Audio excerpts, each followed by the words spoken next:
ఎడారిలో సెలయేర్లు. మే 4. ఆయన గాయపరచి గాయమును కట్టును, ఆయన గాయము చేయును, ఆయన చేతులే స్వస్థపరచును. యోబు 5:18. భూకంపం మూలంగా గతంలో స్థానాలు తప్పిన కొండల్లో గుండా మనం వెళ్తే మనకు తెలుస్తుంది. అల్లకల్లోలం జరిగిపోయిన వెంటనే మనోజ్ఞమైన నెమ్మది అలముకుంటుందని. అస్తవ్యస్తంగా కూలిపోయిన బండరాళ్ళ క్రింద ప్రశాంతమైన సరస్సులు పలకరిస్తాయి.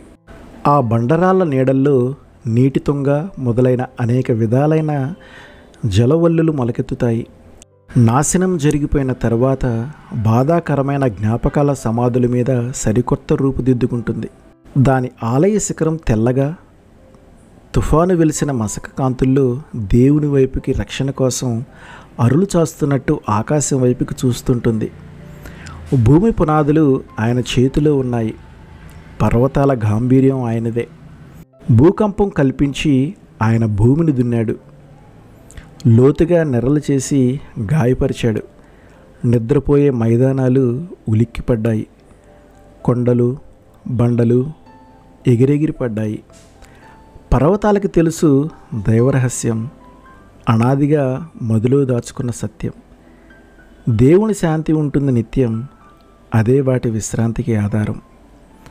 అందాన్ని వాటికి కిరీటంగా పెట్టాడు, తన కృపకు అవే జన్మస్థానాలు. తన ఉదయాన్ని వాటిపై వెలిగించాడు, చేశాయవి సంధ్యాకాంతిలో స్థానాలు. కొండగాలి వాటికి వార్తాహరుడు, సుడిగాలులు కేంద్రం నుండి వచ్చే సమాచారాలు. కారుమబ్బు వర్షపుదారులు ప్రేమగీతాలు, లోయల్లో ధ్వనించి వ్యాపించే సంగీతాలు. సెలయేళ్లను లాలించే తూగుటుయ్యాల, మబ్బు తునకలను నిద్రపుచ్చే జోల. కల్లా కపటాలు ఎరుగని కొండజాతులకి ఇల్లు వాకిలి కొండచెరియలు. నగరాల్లో వేసారిన నాగరికులు ఆరాధిస్తారు పర్వతాల పవిత్ర స్థలాల్లో. అటు ఇటు సంచరిస్తూ అందరి దేవుడే అలరిస్తాడు తన ఆదరణతో.